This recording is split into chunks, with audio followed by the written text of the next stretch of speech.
Hey everyone, and welcome back.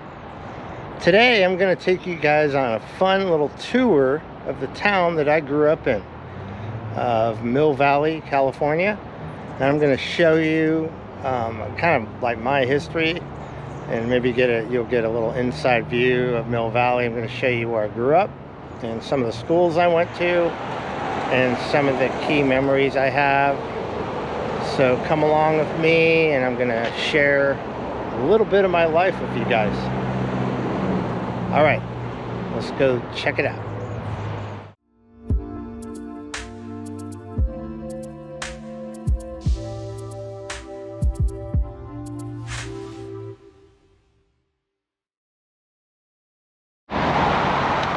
So this is the very first place I moved to the San Francisco Bay Area, and I think it was 1972. And I actually went through my photo album and pulled up some pictures of this apartment complex, because I still had, and we lived here I think from 72 to like 75 or 6. This here, you can see that hopefully, used to be a tree right here. See where this parking spot is? It went all the way up. That was my tree fort in the tree. This is looking down from the tree. I used to love the tree fort because I'd be up there and I could look around, and as you can imagine, being, you know, a 6-7-year-old kid is a lot of fun. And made all that out of scrap wood. So this driveway, I have tons of memories. I had a little Tonka truck that I got for Christmas one year, and it was back then the toys were made out of metal, and I used to ride it down this hill. This hill provided a lot of entertainment for me and my friends. There was a guy here that I recall had a Harley Davidson, and his whole house was full of model trains. And you go in there, and he didn't really like kids in there, of course, but one time he ended up liking me and allowing me in, and his whole floor was full of model trains. That was like his hobby. You see how the driveway comes down, and there's this little lip here. This is my friend. This would have been like 1973, jumping his Swin bicycle. His name was Chris. On this, trying to get some air. His back wheel didn't leave the ground though. And I'm pretty sure what we're looking at here is where I had my bicycle parked. It looks like the same area. And that was one of the first bikes. I got that out of the newspaper used for $15. And we didn't have a lot of money, so that was a score for me back then. I begged my mom to buy it. $15 bike. So this is the place I live, number 4. It's a lot different now. But if you look here, this is a picture of my brother. And we owned a lot of Volkswagens. This is my brother Dan standing right about there. If you line it up. And that would have been, the picture was probably taken 1973-ish. Here's another picture of my friends in this hill, the driveway here. And they had these little tops you'd put on a string and play with them. And this whole hill and driveway was like our stomping grounds. That was my friend Chris and his little brother RJ. And they were little troublemakers. They lived next door to us. Here's a picture inside the kitchen of our apartment. And this is my 11th birthday, and I'm the little kid on the far left. And my friend Mark and my brother Dave, and I had a big brother, part of the Big Brother and Big Sister organization, because I was from a divorced family. And that was my big brother, and he taught me how to ski and did a lot of stuff like that. It's a lot of fun. And the guy that came along, I'm not sure, I think he was a Boy Scout, but I wasn't really super friendly with him, but he came to my party.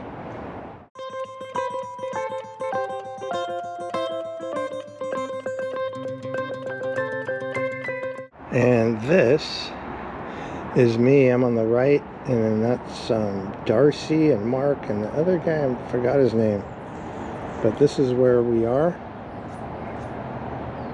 And this used to be, if you can see with that Volkswagen Bug, it was like a dirt lot. It's not dirt anymore. Up here on the left used to be a tree that I would climb. See if it's still there.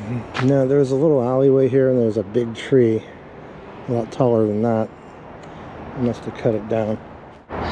So back when I lived here, I would set up my train set in this carport during the day when everybody is at work and play with a little HO train. And then this was like, we weren't supposed to be over here. It looks like it's an office building now, but it used to be a Jehovah's Witness church. And they would kind of let us play here, but sometimes they'd chase us away. But it was a fun place to play for sure. And I got one picture.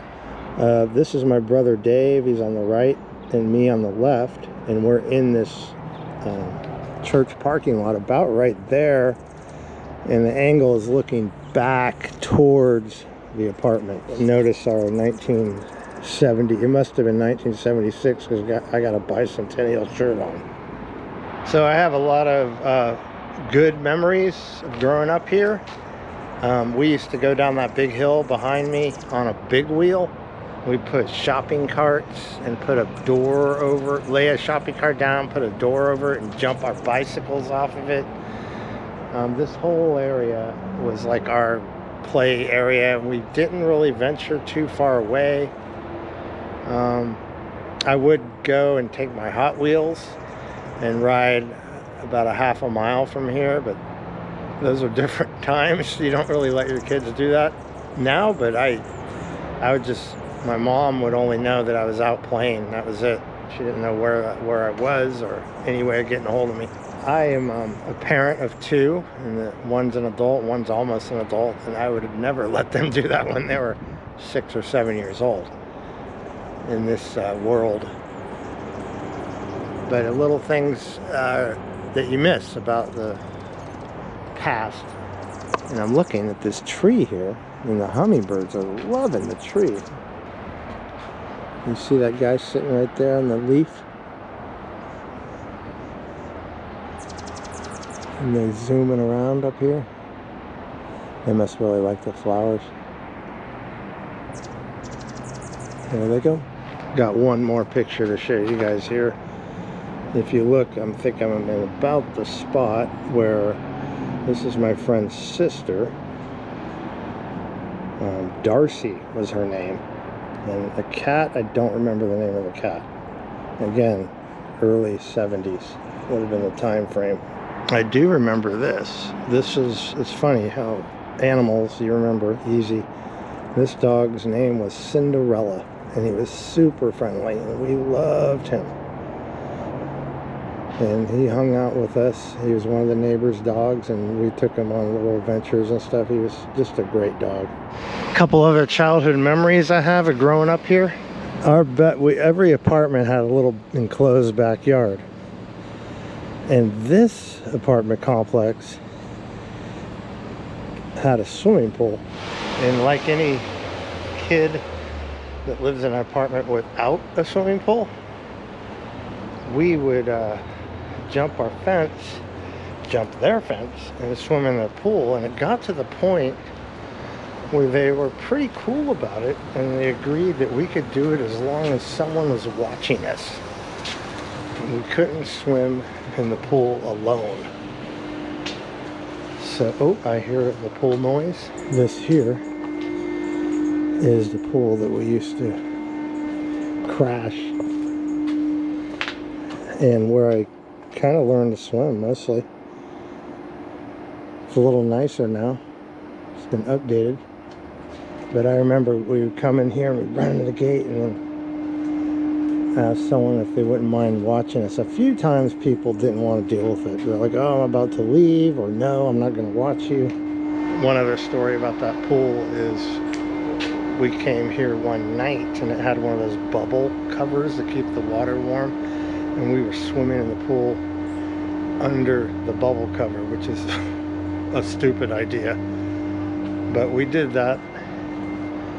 And our backyard was right in this area. And they've added this lattice at the top for more height. It's really kind of cool coming back to your old childhood. It just snaps in all these memories. I haven't been here in so long. I don't live that far away, but you know how life is, you move on. But when you come back to your childhood place, all these memories come in to your mind. I jump in the fence to swim in that pool was one of them. Okay, another memory I have to tell because it's hilarious. Behind these garbage cans, this went down to the church. We had a rope swing attached to one of the branches on this. One time I was swinging and we used that really thin like nylon cord that you would put up a tent with, and it broke. And I was all the way in the air and oh, bam, and I landed right on my butt bone. That was not a lot of fun, but we used to hang out here. I'd bring my Hot Wheels and dig little villages and play and pretend. And then as we got older, we became a little more rambunctious and rebellious. One day, me and my friends decided we were going to throw raw eggs at cars as they drove by. So we're standing over here. We have like a dozen eggs that we stole out of our refrigerators. And as you can see, cars are coming by. And we're winging them, and a few of mine hit dead on the windshield. So we're down to like 2 eggs. And my friend throws one and he misses one of the cars. Then I have one more egg. I throw it, and just as it's released from my hands, it's a sheriff. And it's a Dodge Diplomat, like you can envision that. An old Dodge Diplomat sheriff car coming up. It hit his window dead on and went boom! He immediately pulled over right in this parking spot here. And we just took off laughing and running down this hill into the churchyard. But I remember him yelling, and he was pissed off. And boy, if he caught us, I don't know what he would have done, but he wouldn't have been happy about it, I'll tell you that. That was one of my rebellious stories of growing up here. So this area here is outdoor mall that's been here forever. And it was my stomping grounds when I was a little kid. And I am going to show you a little bit about it. I'd bring my bicycle down here and pretty much terrorize this mall. I'd ride on the sidewalks where that lady's walking there. And we would zoom around. We would you know, go all over, riding all over the place, making noise, almost knocking people down. The tenants were constantly yelling at us to stop, slow down, hey kids, and we didn't care. So as I got older, this is like when I was 7 or 8, as I got a little older, I became a little more social. And there was a guy that ran a liquor store out here in this little mall. As a matter of fact, that liquor store is probably still there, because liquor stores don't really go out of business because they're always in business. This mall has certainly changed. It's more fancy now. Anyway, there's a liquor store, and the guy, I would hang out and just chat him up because he was bored. He was alone at night. It was really slow. And we kind of became friends, and over time, he would ask me, like, hey, where do you live? I said, oh, I just live up the hill. And occasionally he'd give me rides home if I walked down here, which, again, you got to think about the times. This is the 70s. A stranger is giving a 7-year-old kid a ride home in his car. Anyway, it's kind of funny thinking about it, Oh, and this used to be a family restaurant called the Hickory Pit. Really popular place. Now it's, of course, a Starbucks. Anyway, to continue the story, he gave me a ride home, and right about the time the Pink Floyd album, Dark Side of the Moon, came out. And he loved that album. And he had a brand new cherry red with white vinyl Camaro. The white vinyl interior. And over time, we were friendly enough, and I probably told my mom about him eventually. We would drive around after work blasting Pink Floyd. He was just a pretty cool guy. I don't know why he befriended me. And there was never anything weird about him. He wasn't, you know, trying to do strange things or anything. He just thought I was cool, and we hung out. And that was a really good memory. Another memory I have is right where these cars are going by. I got other pictures too. There was a car show, and I got, this is probably 1975. There was a car show, and I got pictures of it. I used to have a little tiny brownie camera, and I'd take a bunch of pictures of it. If I can find those, I will insert them in the video. Welcome to my field of dreams. This is where I played Little League Baseball, and I was on a team called the Rough Riders. And this is the Little League side, and the side over there was the Major League side. My brother played on the Majors. He was on a team called the Ravens. And my initial position was right outfield. Then I ended up playing first base. And then I begged the coach to pitch once, because I was pretty good at throwing the baseball accurately. However, when I got up there and I saw all the people in the bleachers watching, I kind of basically blew it and threw a bunch of crappy balls, and never pitched again. But I did have a cool home run story. I hit a home run from there all the way over by these tennis courts. And that was one of my most exciting memories I have of being in the little leagues, of hitting that home run. I was pretty good at hitting baseballs. Here's a picture that I found of me on this field in the Rough Riders. And notice the pants are corduroys with holes blown out in them. The minute I got a new pair of corduroys, I would always skin the knees immediately from riding my bicycle and crashing it. But that was me back in probably around 1974 or 5 on this very field here. Hasn't changed too much. So you see way back behind me, the building way back there, where the two porta potties are? Well, behind that is a swimming pool. And it was like a club. But some on the weekends you could sign up or pay like $2 to swim. Occasionally we would go there, but we were like the hippie kids of the conservative. This is early 70s. They looked down on anybody with long hair, and I had long scraggly hair. So did my brother. So they'd force you to wear a bathing cap. And after a few times of doing that, the embarrassment was so bad that we would not swim there. It's like you imagine being a little kid and forced to be wearing one of those stupid rubber bathing caps if you wanted to swim. That was their way of saying, hey, you little hippie kids, you can't come to our pool. So that was kind of a bummer memory I have, because that was a nice pool, but it was just too traumatic to wear that bathing cap at that pool. Wow, now this brings back memories. This is the elementary school I went to here in Mill Valley. And it's called Strawberry Point because this is actually a suburb of Mill Valley called Strawberry, but it's part of Mill Valley. I noticed that it's got a fence all the way around it, so I don't know if I'm going to be able to get inside the schoolyard. I was hoping to get in there and tell you a couple stories, but let's take a look. This gate's open. I'm gonna go in here.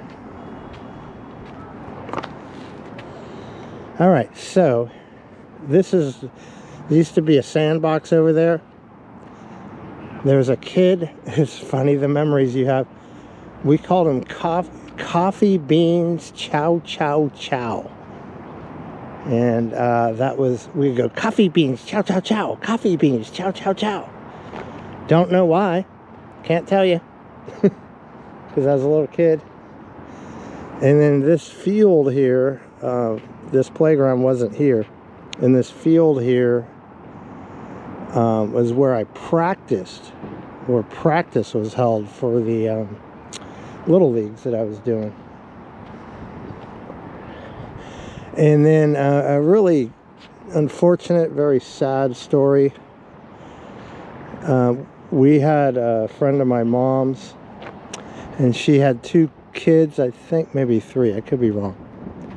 Anyway, one day they were out here playing, and I think a frisbee or a toy plane went up on the roof. Kid went up there to get it. He fell through the skylight. He broke his neck, and he died. It was like tragic. It was horrible. I can still remember the funeral because it was an open casket, and it's that I'll never forget that vision of that young boy with a football. He loved football. He had a football uniform on.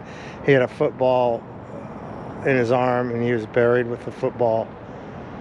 And that was, really shocking. And I can't imagine losing a child at that age. So if there's anybody out there watching this video that has had that happen, I'm really sorry, because I just can't imagine the pain losing someone so young. One other thing I wanted to talk about.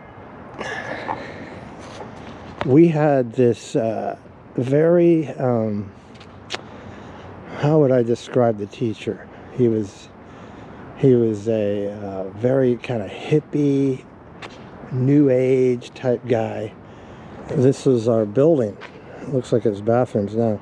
Anyway, his name was Don Klein. And he would do all crazy, the way the classroom was set up was totally non-traditional. He had, every morning and we'd meet in a circle, like an Indian circle.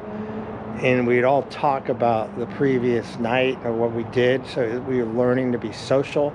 And he had this chart. It was very unusual, very kind of advanced. A chart of the mental head games that people would play with each other. At that age, can you believe? This is like 2nd, 3rd grade.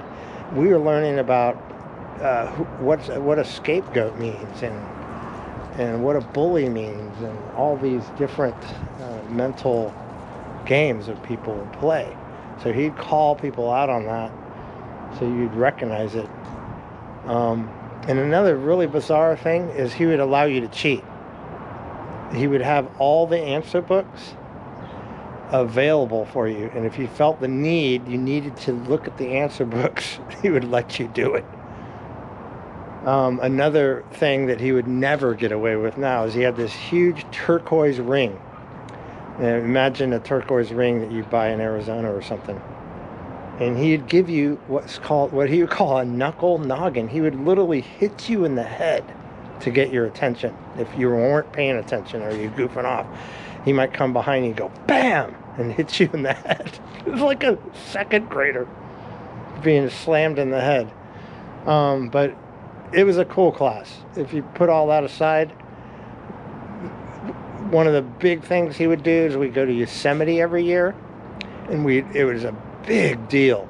We'd have to hike in on this dirt road, and we went to a place called Cherry Lake at Yosemite, and we would all prepare for it, and we were so excited, and all the other classes did not get to do that. And they didn't get to participate. It was just his class. And so I have a memory of that. That was really cool. And then he also did this project. He was into photography, and we had a blacklight room in the classroom. And he would teach us photography. We'd go in this black light room, and one of his projects was he would say, imagine who you'd like to be, and we're going to take a picture of your head, and I want you to draw who you want to be. Only thing I could come up with was a porcupine. I don't have the drawing still, but I do have the picture, and let me show you.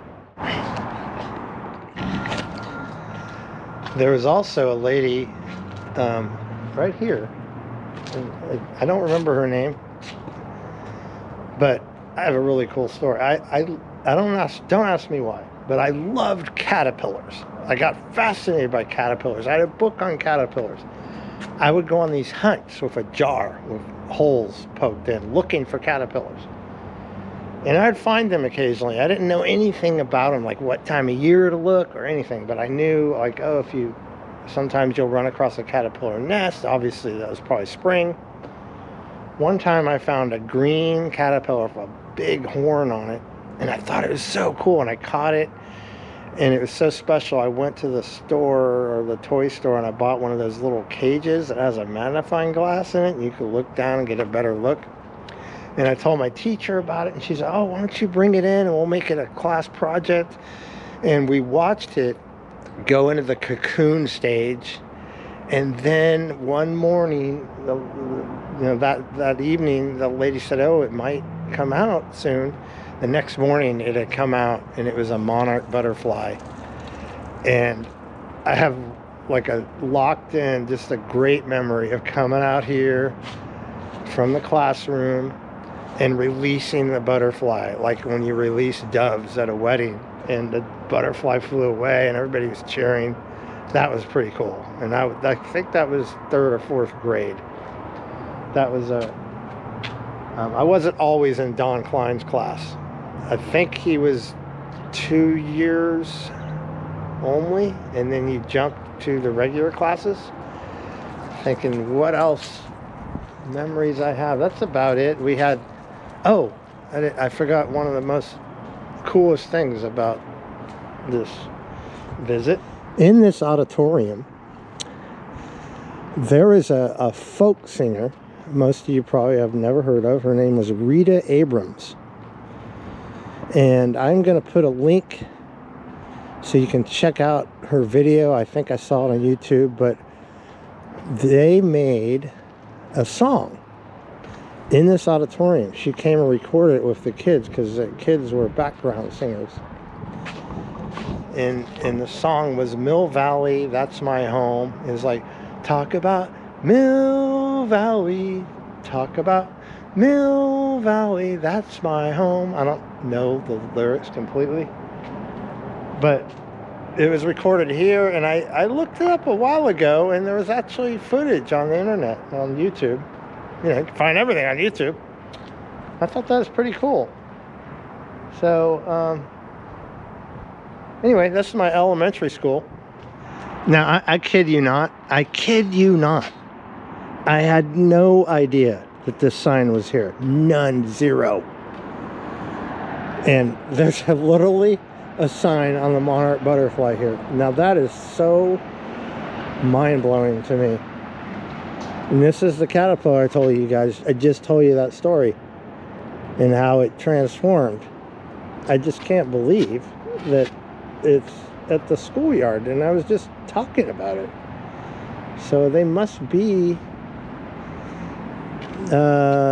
explore many California native plants that have been planted in the Monarch Way Station and around Strawberry Point School. So I don't think these plants were here in the 70s, but I didn't get the caterpillar here.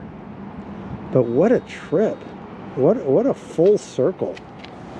In the fall, monarchs migrate west past Strawberry Point School to coastal Marin to cluster for winter. In the spring, they migrate east. We have painted a nectar, we have planted a nectar plant that blooms during those seasons to sustain them on their journey. Since we are more than 5 miles from their overwintering sites, we can also plant milkweed here to allow them to breed. What a trip. I'm still blown away that I had that monarch butterfly story, and here's a sign, and the school is supporting monarch butterflies. So this is the butterfly garden. We got all the different plants and the milkweed. So you see the restaurant sign back there? Hopefully you do. This area here was the back door, and I got a hilarious story about this. So, one of my first jobs ever, when I was a little kid after doing paper routes, is I worked here, and it was a Mexican restaurant, and I was probably just of the legal age to work, which would have been 15 and a half, and I washed dishes here, and it sucked. Growing up in the time, pot was pretty popular, and by 15 and a half, I had already started smoking weed. And that was one of my motivations, because the guy that ran the restaurant would have a plate up high on the shelf full of pre-rolled joints for the dishwashers. And he would deal pot outside. People would knock on the back door and have a scale in the storage room, and he would deal weed out the back door. It was crazy. This would have been around let's see, I'm doing my math, around 1981, I think. Anyway, a long time ago. Just a crazy memory I have. So I'd ride my bike here. I'd never, all these young kids now, they get rides everywhere. Not me. I rode my bike everywhere. And I had to ride it to work, rain or shine. And I remember riding to work one day, and it was pouring rain. And I got there totally soaking wet, and worked all night soaking wet. But one other memory I had is they had the dessert refrigerator right around the corner from the dishwasher. And if no one was in the kitchen at the right moment, you could run in there, open the fridge, and grab a slice of pie and sneak it in the back. And the last thing I have to say about this job, which I totally forgot, is they had a roach problem. And again, it's not the current restaurant. They had a roach problem, this Mexican restaurant.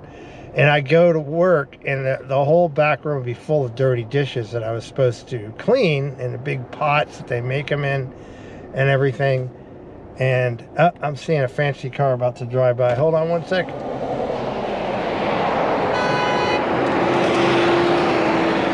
There goes a Lamborghini. And I would lift up the plates of the dirty dishes, and roaches would run everywhere. And one time I saw a really large one, and I'm like, holy crap, look at the size of that one. And then the owners all, shut your mouth, because people were eating just, within hearing distance. Anyway, crazy story about my very first job as a dishwasher. All right, this is definitely a weird one for me. Mill Valley Middle School. Most people in middle school didn't have the greatest experience, and that was me too. I was this long-haired hippie kid that all the straight-laced people didn't like. Didn't have any self-confidence in myself. A lot of, not great memories about this school. But I thought I would come here and take a look around, and maybe some positive memories have come to mind. One of the interesting things about Mill Valley Middle School is the interiors at the time represented the sun, sea, wind, sun, and wood. And all the classrooms in the wind were yellow, and the lockers were yellow. The sea lockers were blue, carpet was blue, walls, everything. And you get the idea. Wood was green, and then sun was orange. Do you know if the classrooms are still colored, like sun, wind, wood? Yeah. They are. Well, I don't know about colored, but that's what they're labeled. Because I went here. Oh, did you? Class of 79. Oh, that was one of the first classes. Yeah. I was only like 9 years old. Yeah. Yeah, that's cool. I'm like tripping out. Thank you. All right. So yeah, he verified. He verified that this is what I just said. There's still sun, wind, sea, and let's see. Good memories.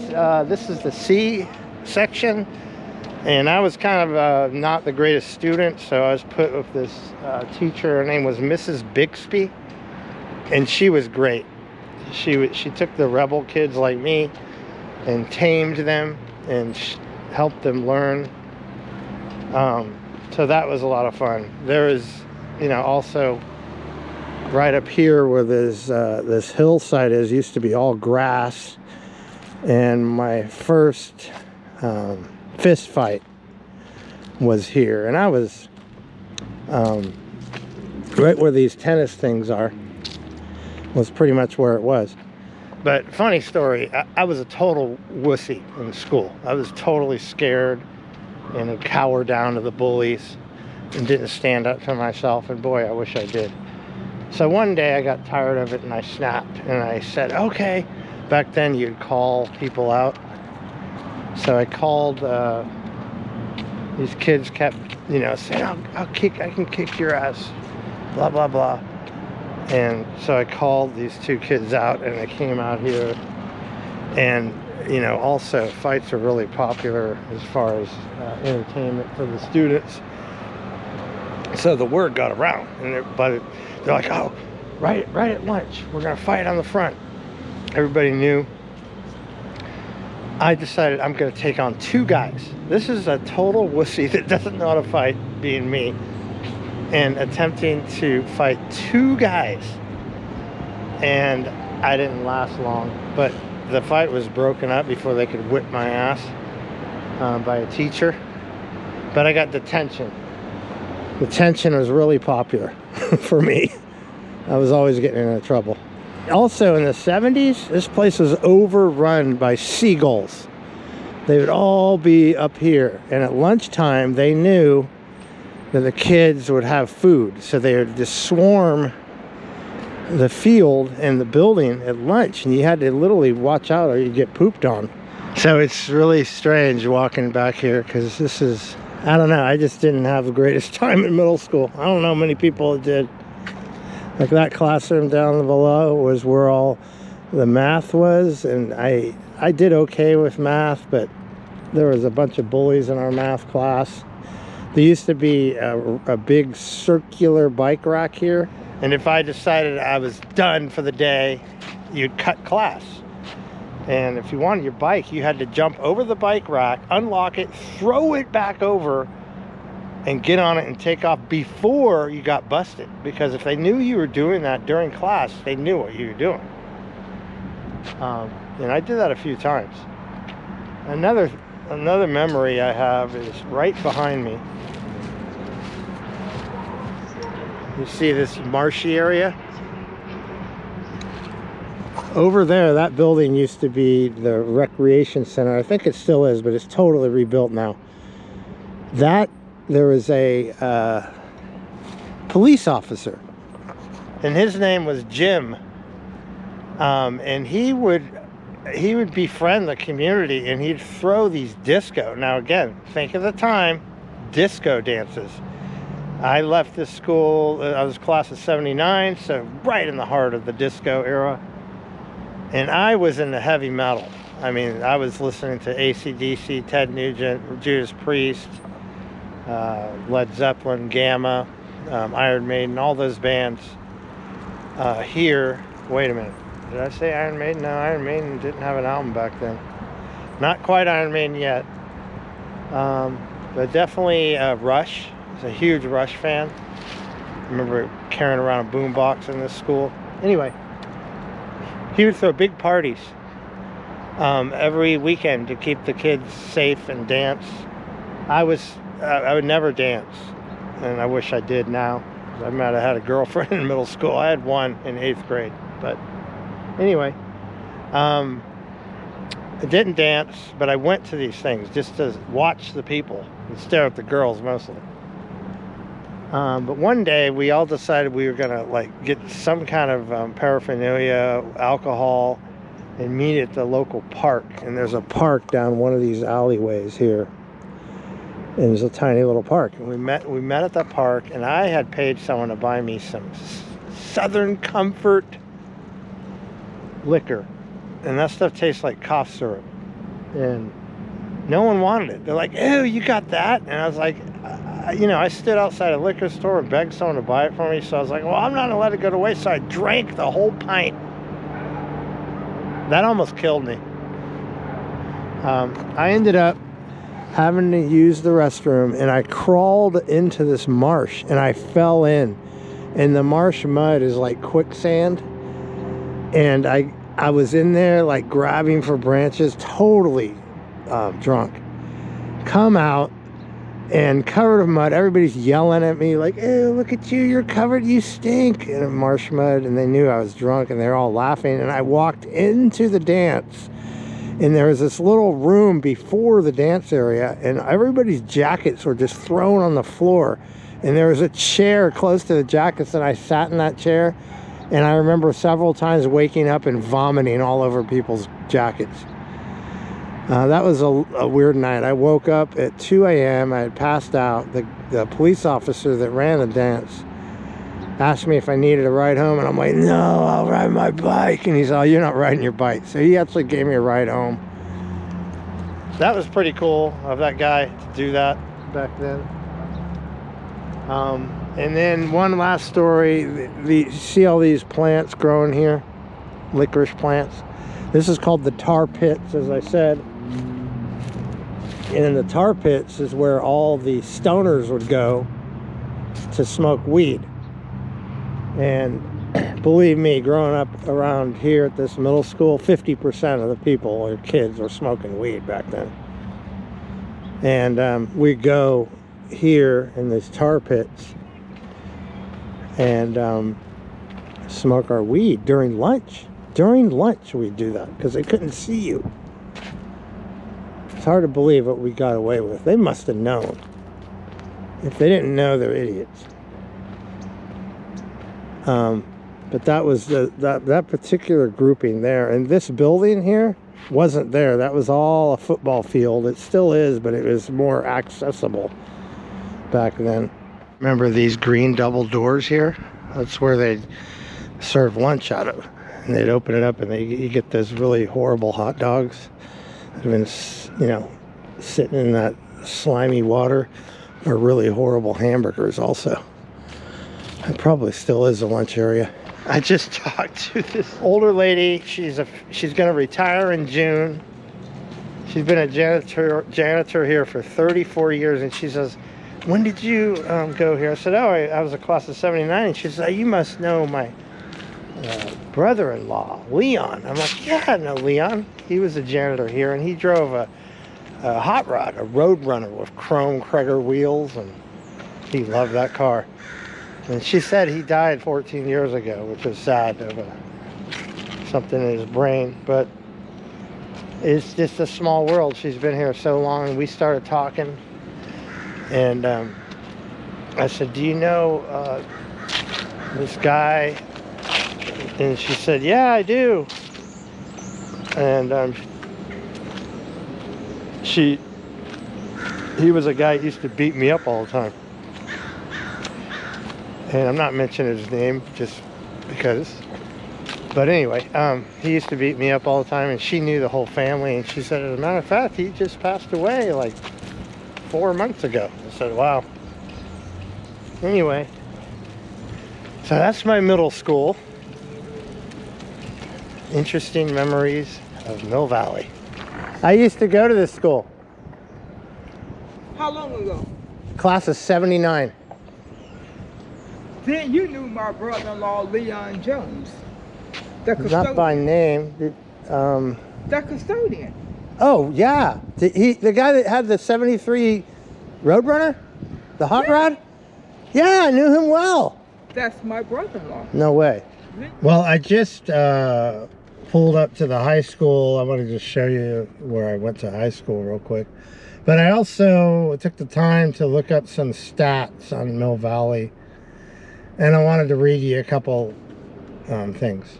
The median household income in Mill Valley is estimated at $202,000 based on data from 2018. So it's a lot higher than that right now.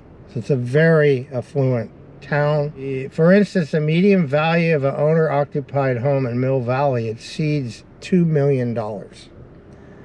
So when I was a kid growing up here, I always dreamed of living here, but the reality is you got to be very wealthy to live here.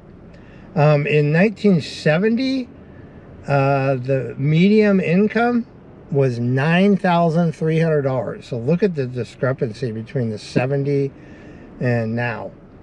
In 1979, the median income was $16,000. Given Mill Valley's affluence, its median household income in the 70s would likely have exceeded these averages, possibly ranging between $15,000 and $20,000 by the mid to late 70s. As of 2024, an average home value in Mill Valley is approximately $2.8 million. That's average house value. A median house value in 1974 was $28,000 to $30,000. So imagine if you were smart enough to buy a house back in 1974, the value of it now, you would have made millions of dollars.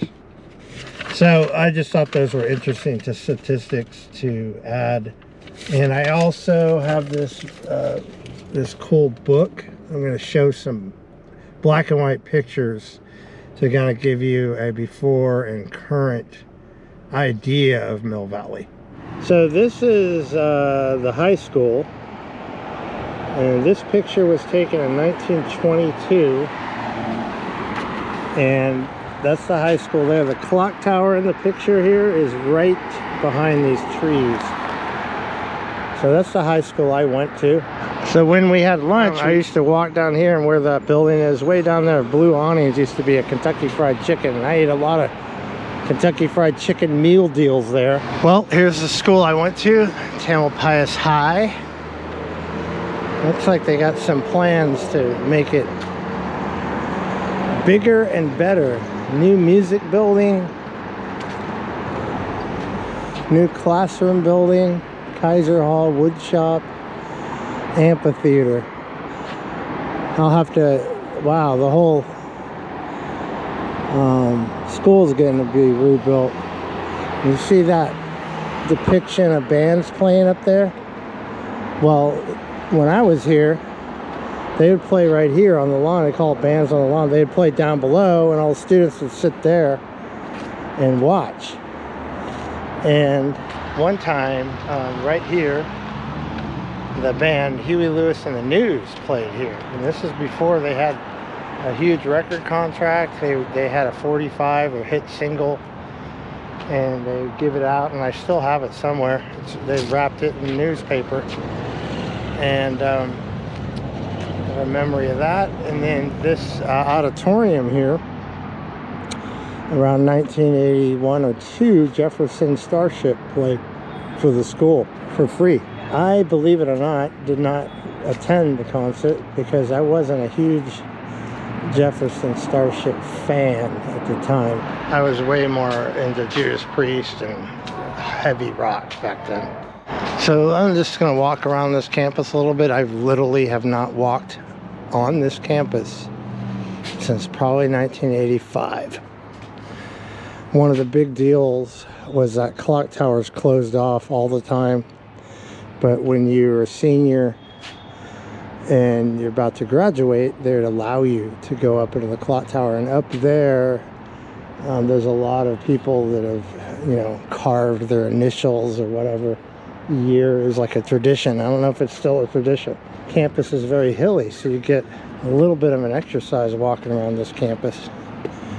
I like the hand-painted benches, probably painted by students, I imagine. See if I can remember some of the classrooms I went to. The swimming pool. The memories I have of this is it is open on the weekends to the public. But even before that, You could jump if you were brave enough. You see that roof over there? I don't know if they... But yeah, some of the crazy kids would climb up on the roof and then run and jump into the pool from the roof back in the day. This is a bulletin board. Racism makes us feel unwanted. This is all new. Wasn't here when I was there. This is where I had history here. There's a metal shop, wood shop. It's funny, I remember all the fun classes. One of the greatest things that I learned in the whole time going here was how to work on cars. Because it's one of the few schools that I'm seeing currently has an auto shop. And back then they had a great auto shop. So this is an automotive class. I changed engines on cars in here, brake jobs, tires, tune-ups, everything. On the final, the teacher would take a engine that's mounted on a stand and it would run. Have a little gasoline bottle hanging and it would run. Well, he would sabotage the entire engine, change the firing order, take the spark plugs out and weld them shut, reverse the wiring, and you had a certain amount of time to get the engine started. That was like your final exam. And then one summer, I became really good friends with the assistant teacher. And he had the keys in here. And we went in here one summer and we painted both of our cars inside there. We painted them flat black. And he kind of got busted for that because when school started up in spring again, you could tell that there was paint because there was residue everywhere. Another thing about this auto shop is they used to get brand new cars that had fallen off ships and stuff, and they're brand new, but they were dented, and we would work on them.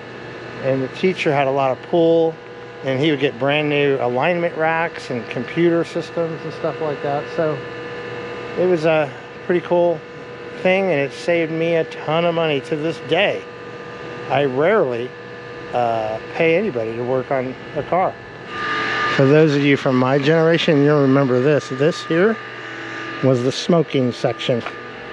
If you wanted to have a cigarette during high school, you'd sit here on the smoking wall and have your smoke. And then we or still do, they still do have an amphitheater here where they have plays and stuff like that. And sometimes they'd have some concerts here. But I would pretty much be in the habit of eating my lunch here. This is where they do graduation too. One of the memories I have of this amphitheater is the bass player Stanley Clark. For those of you guys into jazz fusion, you would know who Stanley Clark is. He was in Vital Information and a lot of other really popular bands in the 70s, and he's a solo artist. Well, he was scheduled to play here for the school, and there was some deal with his plane. It was totally delayed, so that by the time he got here, he had to take another plane to go to like another country, and he literally only had like 20 minutes to play, and we were kind of bummed, but he played for 20 minutes. But that was kind of cool that he was coming to this high school to play for us back in the early 80s. You see these windows up here? Well, they used to slide up like old-fashioned windows. They look like they've been replaced now. And back in the day, that was my English class. And if you sat in the back, you could jump out the window and crawl down the side and go to the cafeteria and grab food. And people literally slip pieces of paper and they'd have what they wanted. Like, give me a Milky Way bar and some chips. And the teacher would turn around if the guy doing it didn't get busted. And the classroom would all have these munchies they're all eating. And I think the teacher kind of figured it out eventually. Maybe that's why they don't have those windows anymore. And this is a cafeteria, and one time I worked here because I found out you could make a little bit of money. It was some kind of school program, and I could tell you the hamburgers were horrible, like really bad. You throw them on the grill and they bounce off because they were frozen solid, and kind of an embarrassing thing to remember. Actually, I didn't really like working there, but I needed money.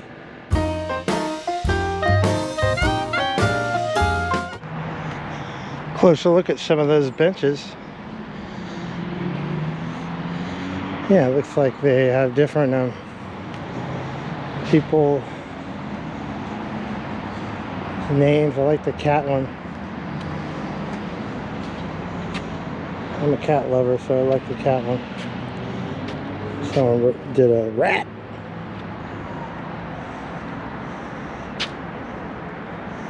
He not like the banana. This one's interesting. Bunch of carrots there. Tamil Pious cheerleading.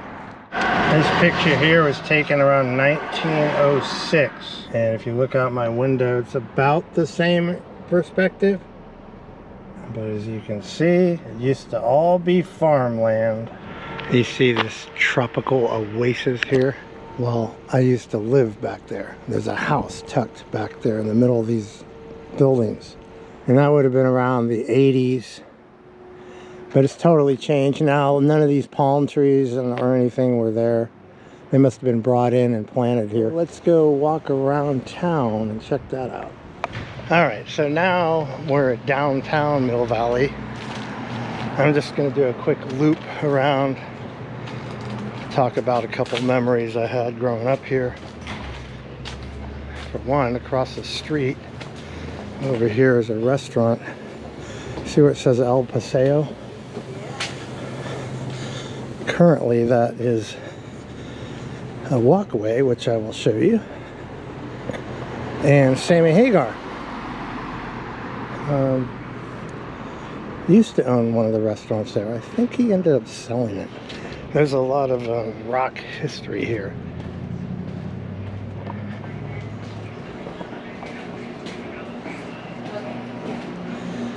So this restaurant here is the one Hagar owns.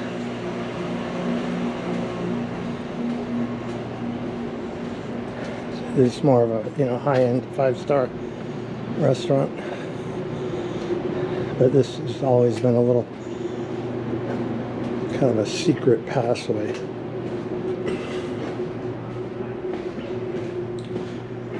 Nice little tables here. What I was going to mention is all the rock stars that lived here. Hagar, Craig Chiquiko from Jefferson Starship, Journey, all the guys from Journey. Grateful Dead, of course, Bob Weir. I used to see Sammy Hagar driving around here, and a lot of other celebrities. So it's a really popular town back in the 70s and 80s. This is a picture of Throckmorton in 1929, and this is the same view as is in the picture.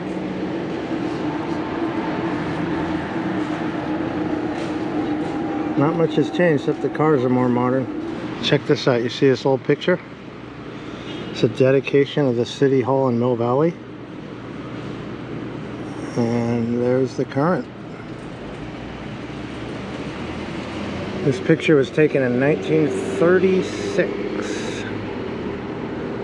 And one of the crazy things about Mill Valley is it used to have a train, a narrow gauge train, and it was built as the narrowest train in the world, curviest train.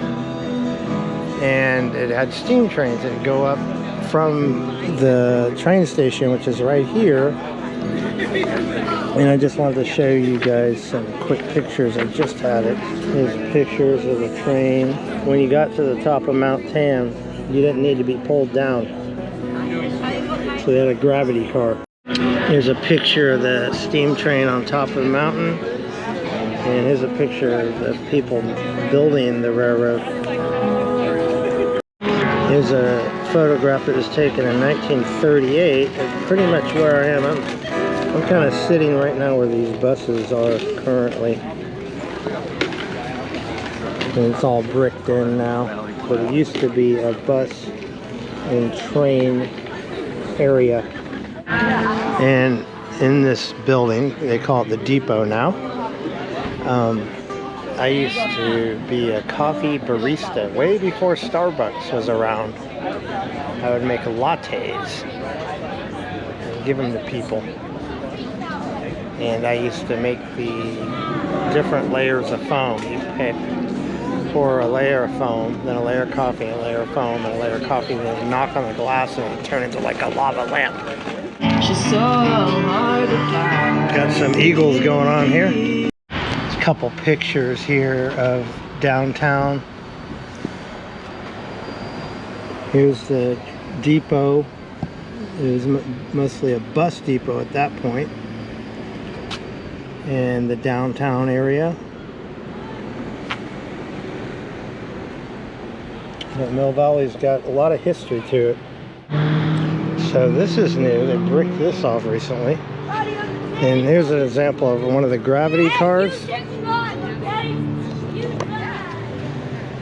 And I wanted to thank you guys for coming along with me on my little trip down Memory Lane here in Mill Valley. Went to my apartments that I was at, a few of the houses, the schools, the downtown area. And hopefully you enjoyed my little tour of Mill Valley and from my perspective and some of my memories. And if you like what I'm doing, you know what to do. Bell notification, subscribe, all that good stuff. And I will see you on my next video.